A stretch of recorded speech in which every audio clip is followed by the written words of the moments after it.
What's up guys, Ayushman this side and welcome back to my YouTube channel. आप लोगों ने notice किया होगा कि आप लोग कभी भी नूडल्स नहीं मांगते हो, आप लोग मैगी मांगते हो। आप लोग कभी भी फोटो कॉपी नहीं कराते, आप जेरोक्स कराते हो। सिमिलरली आप किसी को ये नहीं पूछते कि यार तूने अपना लाइफ इंश्योरेंस करा लिया, आप कहते हो कि ब्रो तूने अपनी LIC करवा ली। बहुत ही कम ऐसे ब्रांड्स होते हैं जो कि उस प्रोडक्ट से सिनोनिमस हो जाते हैं, उस प्रोडक्ट की पहचान बन जाते हैं। एंड LIC एक ऐसा ही एग्जाम्पल है लाइफ इंश्योरेंस का। LIC is the largest life insurance company of India. LIC का मार्केट शेयर 70% से भी ज़्यादा का है। LIC के अंडर जो एसेट्स अंडर मैनेजमेंट है वो 36.8 ट्रिलियन रुपीस के है।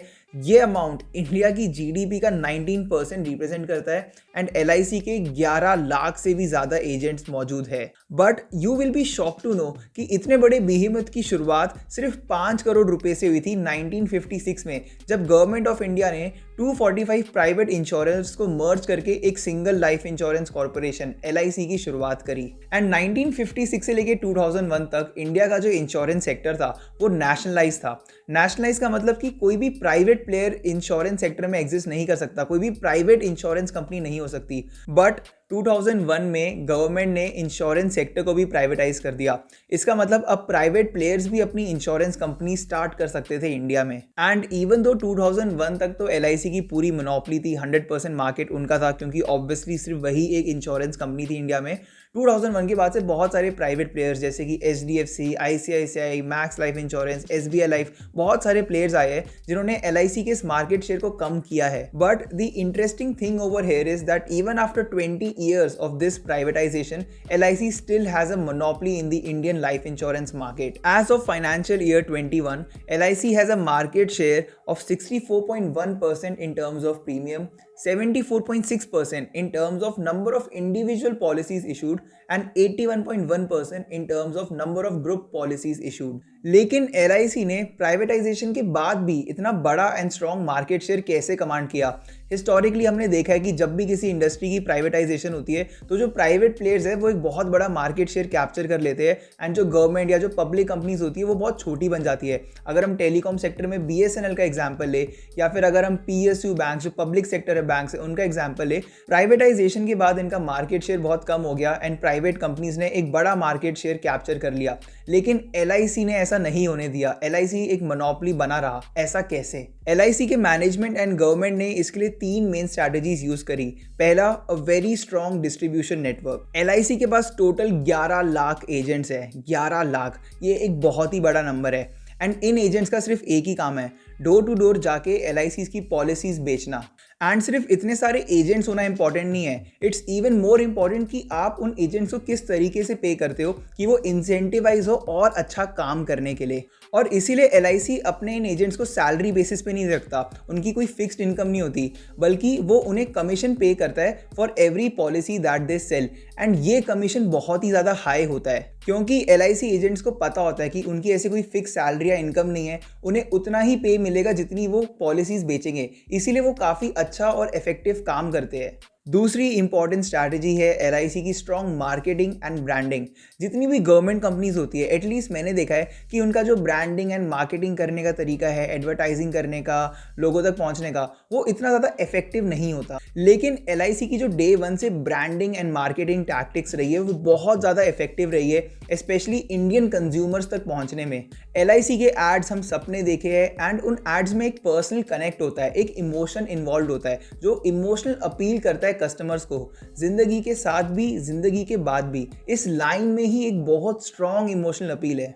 और as we all know, LIC की ब्रांडिंग इतनी स्ट्रॉन्ग रही है, जैसे मैगी की ब्रांडिंग इतनी स्ट्रॉन्ग है कि अब noodle is synonymous to Maggi, वैसे ही life insurance is synonymous to LIC। आपने लाइफ इंश्योरेंस कराया? ये बहुत कम लोग पूछते हैं, ज़्यादातर लोग बोलेंगे LIC करा ली क्या।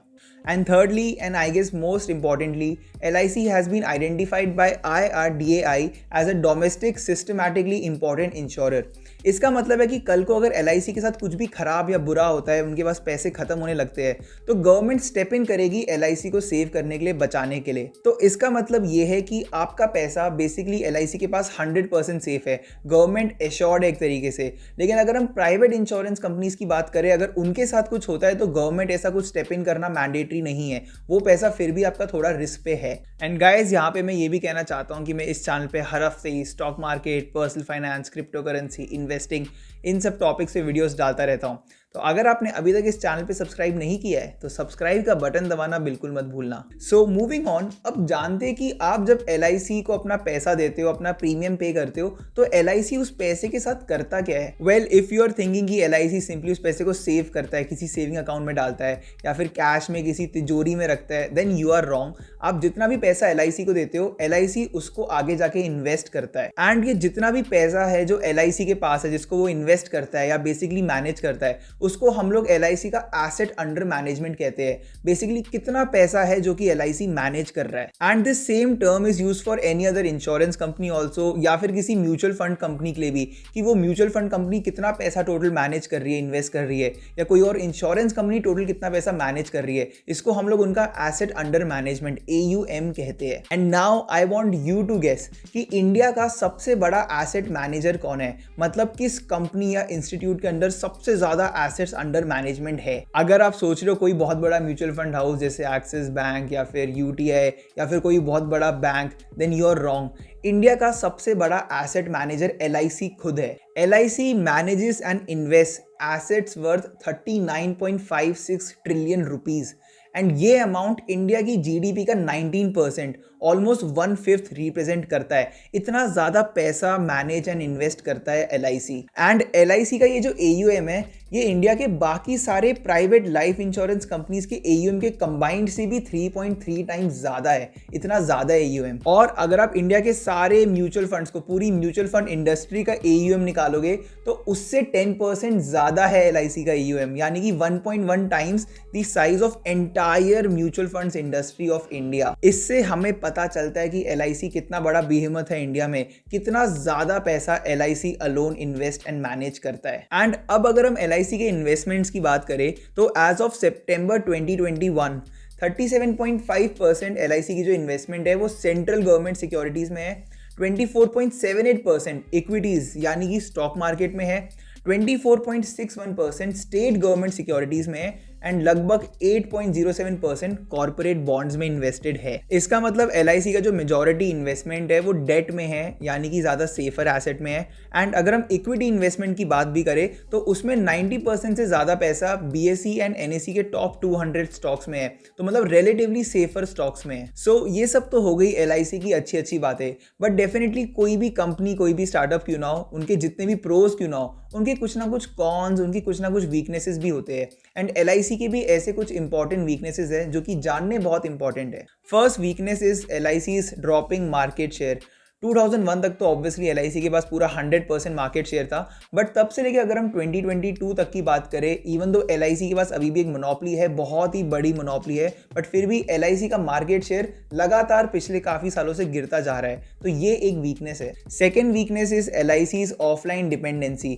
LIC अभी भी बहुत ज्यादा रिलाई करता है अपने ऑफलाइन एजेंट्स के नेटवर्क पे, एंड डेफिनेटली इसका अभी तक LIC को बहुत बड़ा फायदा मिला है, क्योंकि ये जो एजेंट्स है ये डोर टू डोर सर्विस कर पाते हैं, लोगों के घर घर जाके पॉलिसीज बेच पाते हैं, LIC के बारे में बता पाते हैं, स्पेशली उन लोग को जिनको इंटरनेट का एक्सेस नहीं है या फिर उनको ज़्यादा रिलाय या भरोसा नहीं करते वो अभी भी इंटरनेट पे या ऑनलाइन सर्विसेज पे। लेकिन हम सब ने पिछले काफ़ी सालों से एक डिजिटल शिफ्ट देखा है, लोग अब online and internet services much more prefer करते हैं, एंड ऑब्वियसली जो ऑनलाइन सर्विसेज होती है उनका कॉस्ट भी बहुत ज़्यादा कम होता है, तो वो मच मोर अफोर्डेबल होते हैं एज कम्पेयर टू ऐसी सर्विसेज जो कि हेविली रिलाई करते हैं अपने ऑफलाइन नेटवर्क पे। तो LIC का ऑफलाइन नेटवर्क तो स्ट्रॉन्ग है ही, एंड डेफिनेटली उनको इसका फायदा मिलेगा, लेकिन LIC को अपने टेक्नोलॉजी पे एंड अपने ऑनलाइन फ्रंट पे भी काम करने की जरूरत है, जो कि अभी प्राइवेट प्लेयर्स के मुकाबले थोड़ा वीक है। एंड फाइनली हमने इंडिया में हिस्टोरिकली देखा है कि जो भी प्राइवेट प्लेयर्स होते हैं वो इवेंचुअली पब्लिक सेक्टर कंपनीज को, गवर्नमेंट कंपनीज को बीट कर ही देते हैं एंड एक बड़ा मार्केट शेयर कैप्चर कर लेते हैं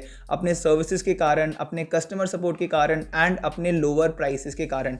तो ये देखना पड़ेगा कि कैसे LIC आने वाले सालों में प्राइवेट प्लेयर से कॉम्पीट करता रहेगा। सो फाइनली चलिए बात करते हैं LIC के IPO के बारे में, one of the most awaited IPOs of this decade. This IPO is expected to open around 10th of March, and ये IPO का जो साइज है वो टोटल इक्विटी का 5% होगा। अभी तक 100% ओनरशिप गवर्नमेंट के पास है, तो 5% ओनरशिप गवर्नमेंट IPO में ऑफर फॉर सेल कर रहा है, यानी कि पूरा बेच रहा है। LIC इस IPO से पैसे रेज नहीं करने वाला, तो 95% ओनरशिप ओनरशिप अब गवर्नमेंट की होगी एंड 5% जनरल पब्लिक की होगी after this IPO. And even though अभी तक इस आईपीओ का प्राइस बैंड अनाउंस नहीं हुआ है, एक्सपर्ट्स को लगता है कि जो आईपीओ का प्राइस बैंड होगा वो 2000 से 2500 रुपीज पर शेयर का होगा।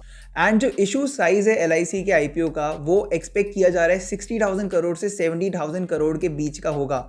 And after this IPO LIC will become one of the biggest Indian companies by market capitalisation. So इसी के साथ हम इस वीडियो के एंड में भी आ चुके हैं। आई होप आपको ये वीडियो पसंद आई हो। अगर आपको वीडियो इन्फॉर्मेटिव लगी, नॉलेज आपको इस वीडियो से मिली, तो प्लीज़ इस वीडियो को अपने दोस्तों के साथ, अपने फैमिलीज़ के साथ ज़रूर शेयर करना, स्पेशली उन लोगों के साथ जो कि स्टॉक मार्केट में इन्वेस्ट करते हैं एंड जो कि आईपीओ के लिए अप्लाई करने के लिए सोच रहे हो। एंड अगर आपको वीडियो पसंद आई तो इस वीडियो पे लाइक एंड इस चैनल पे सब्सक्राइब करना भी बिल्कुल मत भूलना। Thank you.